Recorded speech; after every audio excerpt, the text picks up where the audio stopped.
Hey everyone, and thanks for jumping back into the Macroverse. Today, we're going to talk about the most recent report released by the US Department of Labor and how there has finally been a softening of labor market conditions. If you guys like the content, make sure you subscribe to the channel, give the video a thumbs up, and also check out Into the Cryptoverse Premium at intothecryptoverse.com. Also, you should check out the free Into the Cryptoverse newsletter, or ITC newsletter. Every month we pick someone at random and they get a free subscription to Into the Cryptoverse Premium for 1 month. So make sure you check it out. You can find a link to that in the pinned comment. Let's go ahead and jump in. Now, I know a lot of people here prefer jumping in the Cryptoverse, but as I've said before, understanding more about the Macroverse could actually help you significantly in the Cryptoverse by better understanding the current risk involved. Now, there was a report released today, October 4th of 2022, and we can see that the number of job openings decreased to 10.1 million. Now, this represents a job openings decrease by over a million. This is finally starting to show softening of labor market conditions. The reason why this is important is because if you've been tuning into the FOMC meetings and sort of the talks that Powell gives after it, I mean, who hasn't been turning into those right in 2022? But if you've been tuning into those, you may notice that Powell has often said that they're closely monitoring two things, right? They want to make sure that inflation comes back down, which is why they're raising interest rates, but they're also monitoring the labor market. Now, they want to create a softening in labor market conditions. This is what they are actively trying to do. And so far, they have actually not really been able to achieve that, but we are finally starting to see signs that they are getting what they want. Now, the reason why this is important is because oftentimes a recession is accompanied by high unemployment. Now, I know a lot of people on YouTube and on Twitter would already say that we've been in a recession since the beginning of the year, and I can honestly empathize with that statement. It certainly feels like one to me. However, from an academic perspective, there are still some metrics that show that the United States is not yet in a recession, but that it could be coming relatively soon. The reason why that's important is because looking at to whenever we are in a recession, the Fed would likely reduce their hawkish stance, at least to some degree. Doesn't mean they're necessarily going to start cutting rates immediately, but at least it might lead to stopping the large rate increases. So I wanted to talk about this, and there's some interesting things that I think you're going to find worthwhile to see. Okay. Now, the first thing I want to talk about is unemployment. Okay, the unemployment rate is currently sitting at 3.7%. If you look at when unemployment really starts to go up, arguably that's where recessions are declared. Now, historically, you could say that it's 2 consecutive quarters of negative GDP, and honestly, that lines up fairly well. But if you go look at 2 consecutive quarters of negative GDP, when it actually happens, you can see that it also tends to correspond to a recession. It hasn't this time, but the interesting thing this time is that the unemployment rate has not gone up yet. So we're watching this right here, and you can see once the unemployment rate really starts to go up, that's when a recession is declared. The reason why that's important is because the stock market usually bottoms sometime during the recession, during an actual recession that is sort of also seen in unemployment rates, not just in real GDP. So again, we're trying to be as objective as possible here. We understand the reasons for saying we're in a recession versus not. I'm just showing on this chart the unemployment rate. It really is a good precursor into saying that we're in a real recession, and that usually the stock market bottoms within that recession throughout all of these recessions on this chart going back to the 1940s, with the exception of the 2000 to 2002 bear market. Now, why is that important? Well, the decrease in job openings is sort of a sign that unemployment rate is likely going to start going up. If there are fewer job openings, then there's going to be fewer and fewer people that can get jobs because there just aren't as many options available. Therefore, there'll be probably increased competition, and we slowly go from an employee's job market to an employer's job market. If you think back to, say, 2021 and even current times, it has been an employee's job market. You know, if you have skills that an employer really wants, I mean, you've had a lot of leverage, um, and especially in the tech space last year.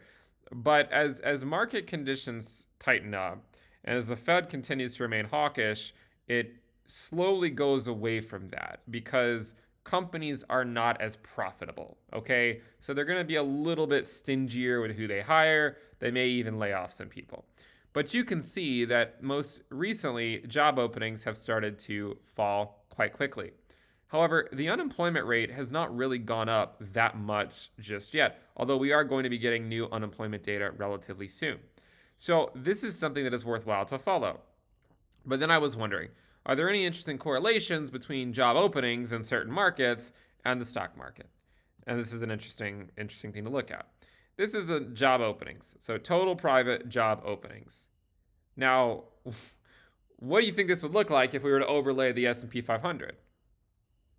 Kind of looks similar to it, does it not? I mean, if you look at this, this looks like the 2008. This looks like the financial crisis, right? This is the black swan in March of 2020. Why don't we just overlay it? Okay, so what we're going to do is we're going to overlay the S&P 500 on a new price scale, and we'll also shift this to a log scale because I think it's better to look at it on a log scale. Look at this chart. Wow, right? I mean, that's a pretty interesting chart. How closely the S&P 500 follows the number of total private job openings. I think it's worthwhile to take a look at just for a minute and to really digest it, to try to get an idea of what's going on. Now, how does this relate back to what we were previously talking about? I mean, you can see that the stock market and the number of total private job openings, they track really closely.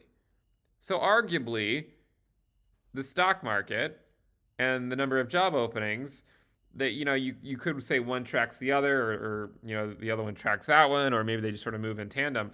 But it sort of goes in line with the thinking that unemployment hasn't really started going up yet.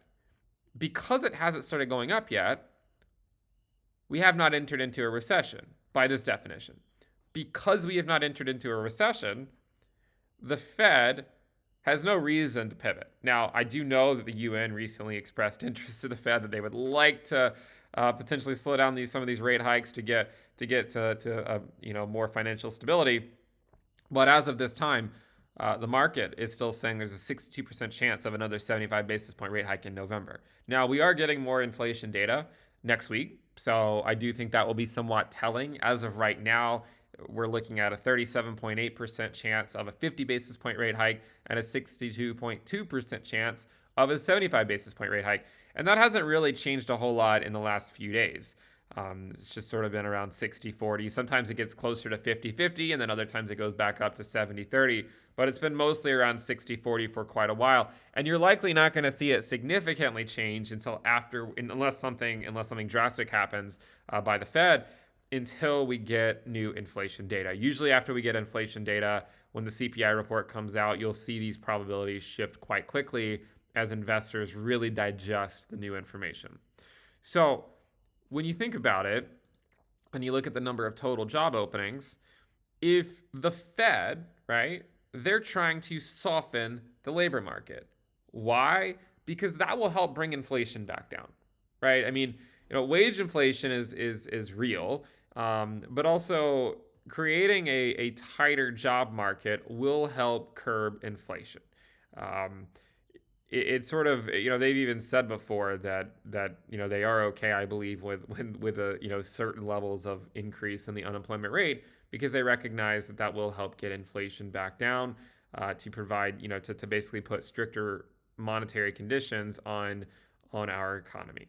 So I look at this chart and I say, well, it tracks pretty closely, right? The S&P tracks pretty closely with the number of total job openings in the private sector. The Fed is trying to soften the job market, meaning they're trying to get more and more job openings to sort of shut down, right? This is what they're ultimately trying to do, or at least it's a byproduct of what they're trying to do. if they could see a potential path to achieve what they're trying to achieve without affecting the unemployment rate, I'm sure that would be their preferred path. I think they recognize that by raising interest rates into a slowing economy, the natural byproduct of that is that it will lead to a softening of labor market conditions, and they've talked about this many times. So, from a macro perspective, has anything changed in the stock market? No. Are we in a bear market rally? More than likely, right? More than likely, it's a bear market rally. Could we go put in a lower low eventually? There's a distinct possibility that could happen. Could we chop around the bottom for months because there's been so much money printed? Could that happen? Yeah, there's a distinct possibility that could happen too. But I think it's worthwhile to consider that if the number of job openings is trending down, then eventually it'll be reflected in the unemployment rate trending up. And while the unemployment rate trends up, we'll get back into a recession, a real recession as deemed by the unemployment rate. And it is there, historically, where the stock market bottoms. Doesn't usually happen before, doesn't usually happen after. The only time it happened after was in the 2000 to 2002 bear market. And if you think back to what was going on around that time, I mean, arguably this would have been the bottom in in 2001, but there was a lot of uncertainty back then with the things that were going back on. If you think back to 20 years ago, what was actually occurring, and I think that can help explain it. So you could argue that black swan events could easily change this, but again, out of all the recessions that you see on here, if you just sort of take a quick snapshot with your, look, stock market bottomed in the recession, right? Stock market bottom. These all happen once the unemployment rate really starts to go up. But you'll also notice that the bottom occurs before unemployment peaks. But unemployment isn't going to peak until the Fed finally starts to loosen monetary policy. They're still in the process of tightening it right now. Okay, so is the stock market doing relatively well this week so far? Yeah, it's doing pretty well. Doesn't necessarily mean that it's going to recover in a sustained way right now, as long as the Fed continues along the path that they're currently on. You could also go look at job openings in the manufacturing sector specifically. We could compare, the S&P as well with this one, and I'll go ahead and switch this over to the log scale, and you can see a fairly similar correlation, right? If job openings are going up, market's doing relatively well.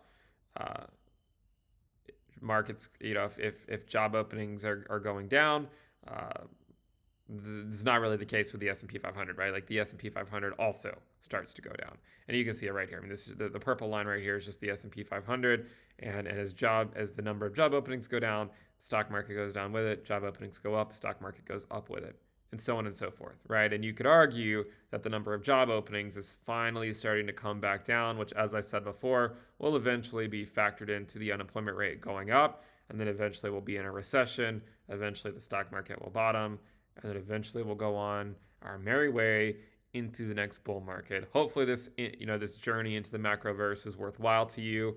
And again, make sure you subscribe if you're not subscribed.